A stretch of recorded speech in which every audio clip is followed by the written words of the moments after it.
It's the Ross Tucker Football Podcast. Oh, yeah, it is.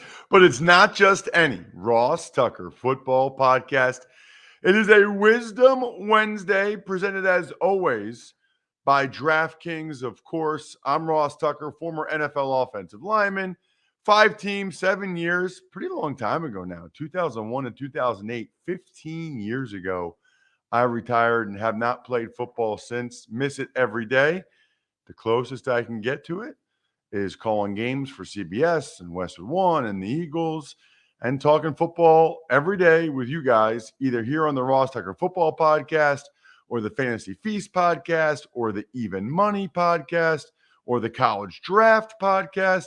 So excited for today's guest for so many reasons. Number one, he was an awesome football player. Like Hall of Fame caliber player, if it weren't for the injuries. I'm talking about Shawne Merriman. Number two, he's doing some really cool things now off the field. And number three, one of the all-time great sack dances, sack celebrations, NFL history. You bet Shawne and I are about to talk about that. I've been waiting to talk with him about that. I have not been waiting to get better at Spanish. You know why? Because of this trip I'm going on with my family. ¿Le está gustando mi podcast? That means, are you liking my podcast? See? Boom. Nailed it. This is an unbelievable way to learn a language. Honestly, other than immersion and like being in the country or in the native language, this is the best way to learn a language. My daughters are loving it. The quick 10-minute lessons are incredible. And you can actually just look up like life situations, right? That you're actually going to be in and learn the language there. Here's a special limited time deal for you guys, my listeners, to get you started right now.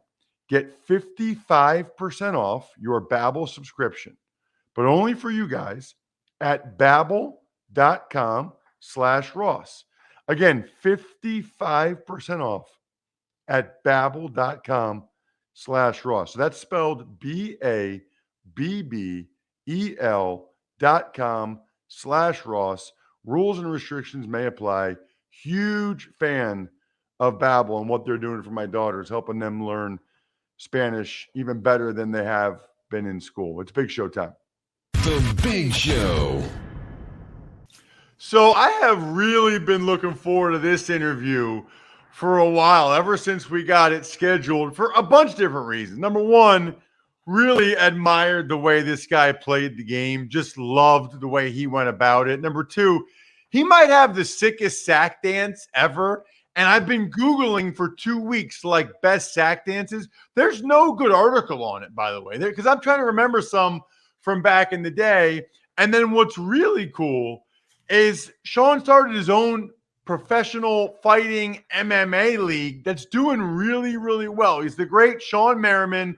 Check him out on social media at Shawne Merriman. You know, Shawne with an E at the end. Unbelievable job. And I guess I want to start with the fighting stuff, Shawne, because that's what you're doing now. And like, who starts their own league? I mean, who starts their own, I don't even know what you call it, foundation? But you started it. I'm sure you put a lot of work into it, and it's really doing well. Yeah, man, it's crazy. Lights Out Extreme Fighting. I launched it in 2019, and I got into MMA myself because I was training back in the day. And Jay Glazer and Randy Couture, my first day walking in the gym, was just showing me better hand-eye movement, hand-eye coordination. And being able to use my hands as an outside linebacker. So I just initially just got into it for that reason, just to learn it. And I started to just develop a passion for it, man. And every offseason, I trained with some of the best top MMA guys in the world. And so they would come to the Chargers games. I would train with them during the offseason, man. So I launched Lights Out Extreme Fighting. We just had a huge, big fight about 3 weeks ago in LA. It was live. We're on Fubo TV. So you guys that don't have Fubo, we're live on Fubo. We got a big one coming up July 2nd in San Diego. My first time going back to San Diego at the Saquon Casino. So get your tickets at lightsoutxf.com, man. But this, honestly, man, I wouldn't want to do anything else. You get what I'm saying? Because that what we did on the field, I lived that dream. I played at the highest level, and then to get a chance to be around like these fighters, man, I don't think it's nothing else better that I would rather do. Yeah, you got to check it out. By the way, if anybody in San Diego, definitely go July 22nd. And obviously, Shawne told you how you can watch it as well. So, here, I got a million questions. This is the way it always works for me. So the first one is the MMA part. I'm sure you liked both aspects of it, but did you like more the technique part of it or more the ability to still inflict punishment on another person? And I ask you that, Shawne. I was just talking recently with Jordan Schultz, who works for The Score, a great insider. That's honestly what I miss the most about football. I mean, like, I miss the money, sure, and I miss like the guys. But to be honest with you, man, like, I really liked hitting people and trying to hurt them. I don't mean injure, but like the joy of knowing that they felt that. I mean, that I live, dude, for being, freed up in pass pro and like, I'm at center or guard or whatever, and then going and hitting the guy in the ribs. Like, I think it's okay to say that. I think it's okay to admit that. So, like, literally the thing I miss the most about football is the violence. Like, it's just so pure. It's so primal. And I think it's okay for us, like, as men, to admit that we really enjoyed that part of it. I mean, I haven't played in forever now, but I miss it. To be quite honest, that's why I started playing football from the start, because of the violence, and not too many people can do it. We both came across people over our careers, especially early on, who wanted to play football and got their bell rung once or twice, and we ain't never see them again, right? They just wasn't built for it. And so, transitioning into MMA, I can relate to a lot of these guys for the things you just said. Actually being across from another person and want to inflict pain. And you're right, because people automatically think of hurting somebody as trying to injure them, right? Trying to break a leg. No. Just lining up but being across from another human being and wanting to inflict pain on them and see if they quit after a while. Like, that mentality really drew me to the sport of MMA. And then I think on my side, even I still do train, I still do spar. Sometimes I'm headed down to LA at some point in time, and I'll jump on an open match with some of these other fighters, and I'll still get my fix in, what I like to call it. I'll still get my fix in.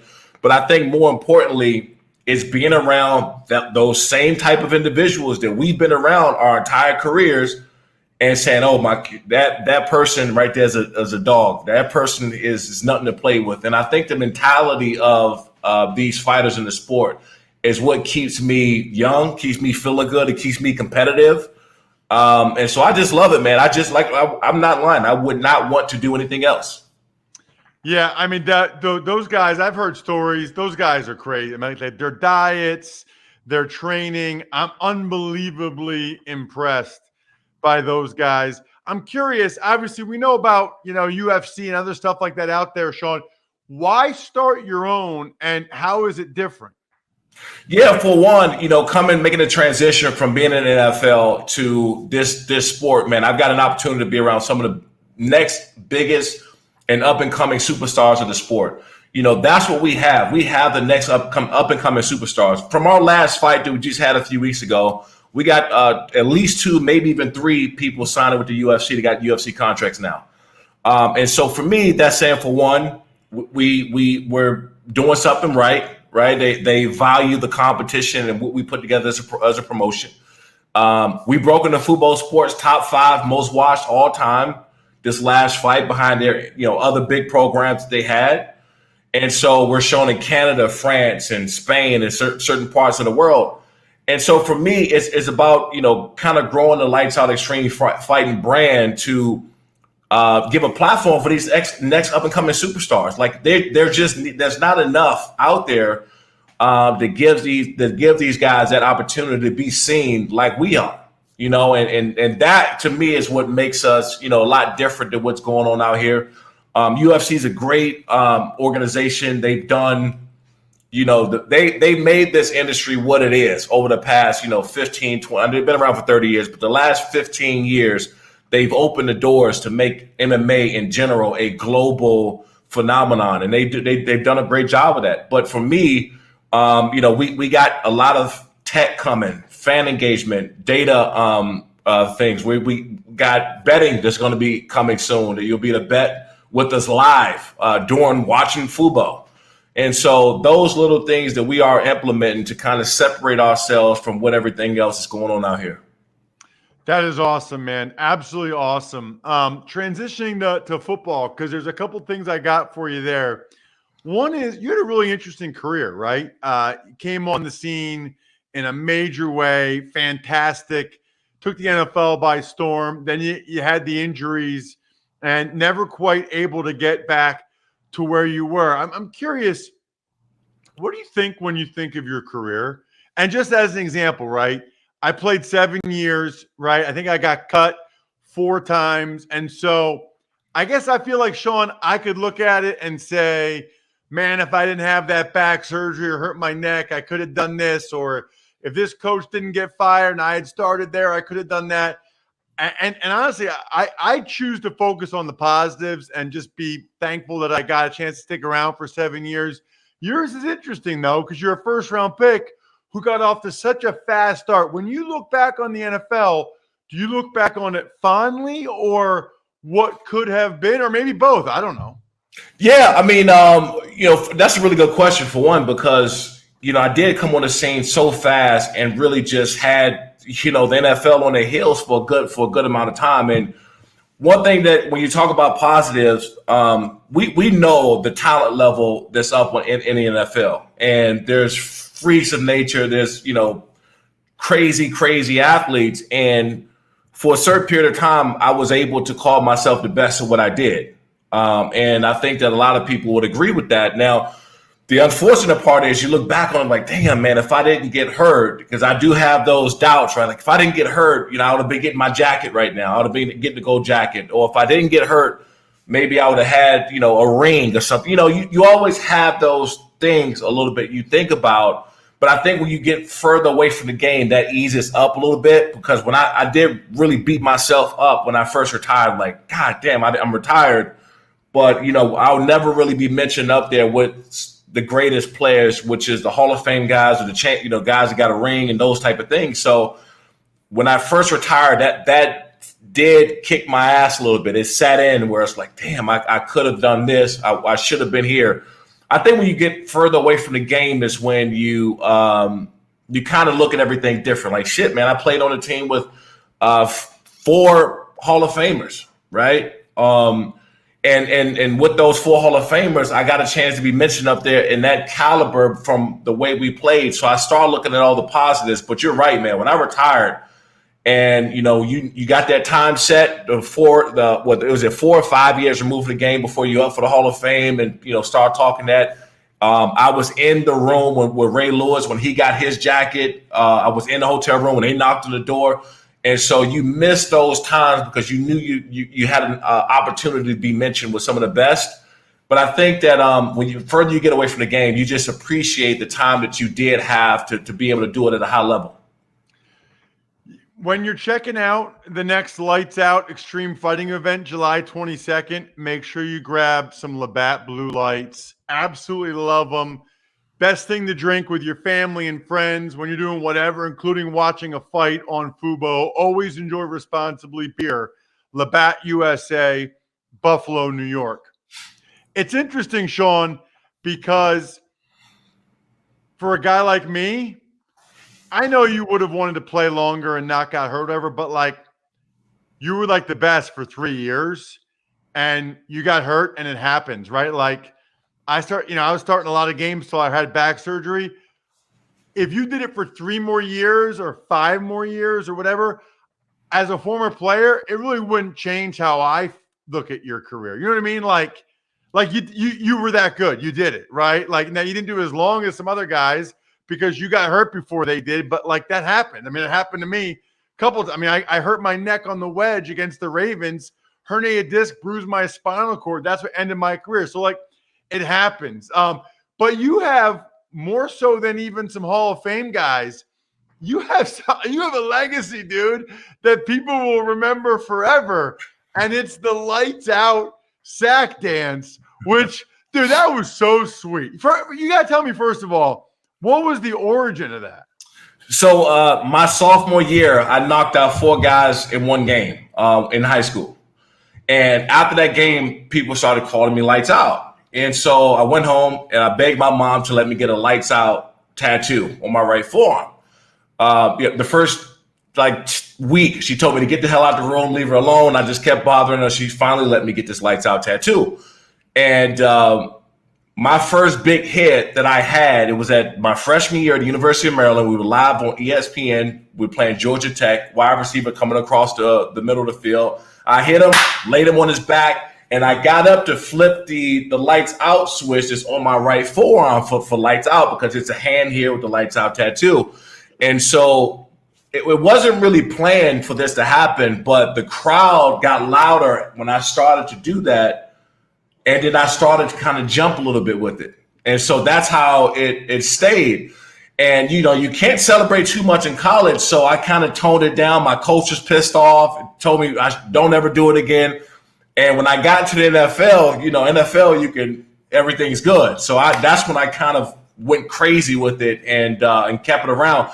But for me, man, it was super unique because it was really built out of emotion, a big hit, a sack, or something like that. And our fans loved it. And every stadium we played in absolutely hated my ass. They hated it. They didn't want me to do it.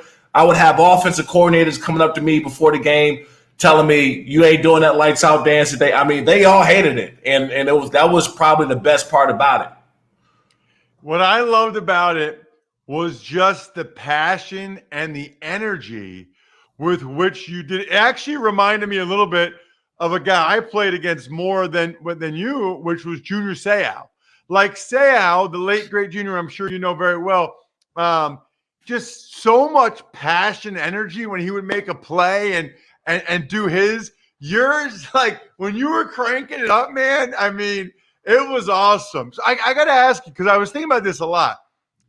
Who are some of the other sack dances that stand out to you? Like, what other ones have you seen over the years where you're like, oh yeah, man, that one was legit. That one, because I think yours is like a top 5 all-time sack dance. I would say mine was the best. I don't normally pat myself on the back so much, but when it comes to sack dances, I would have to say mine's the best. But I think number 2 would be Jared Allen. When he did that damn roping him up, and then he did that. It pissed us off so much, especially getting the sack didn't bother me so much when he did that. It bothered me when he scored. Like when he did that, when he scored, that pissed me off more than the sack dance, because Jared was going to get a sack. I think I used to love Joey Porter's kick. Joey Porter had the kick back in the day of the sack. DeMarcus Ware, when he slammed on the ground, I think that was big. So yeah, there's a couple out there, man. But it's you have to really think about it. I think that with mine, it actually made people want watching, and I would know because my family and. I had friends on other teams, and they had kids, and their kids was doing, the Lights Out dance. I remember Ray Lewis was telling me we played them, his kids, everybody's doing the Lights Out dance and stuff at home. And so that was like my purpose on being there. I wanted people at home or somebody's watching the game. They wanted to get up and do the Lights Out dance. And I remember seeing Clay Matthews do it when he was at USC. He got a flag for it one time on a big sack. And it was a time, man, where I believe that was one of the biggest things in football. There's no question. It's funny because I was trying to think back in the day, when I was young, I remember, way back in the day, Mark Gastineau used to have a dance. Yes. And then I remember for the Packers, Tim Harris would shoot the guns after he did it. That was awesome. I think Neil Smith, maybe the D lineman for the Chiefs. Did he do a home run? Yeah. His home run was pretty sweet. Who started the motorcycle? Was that Chubb or Van Noy?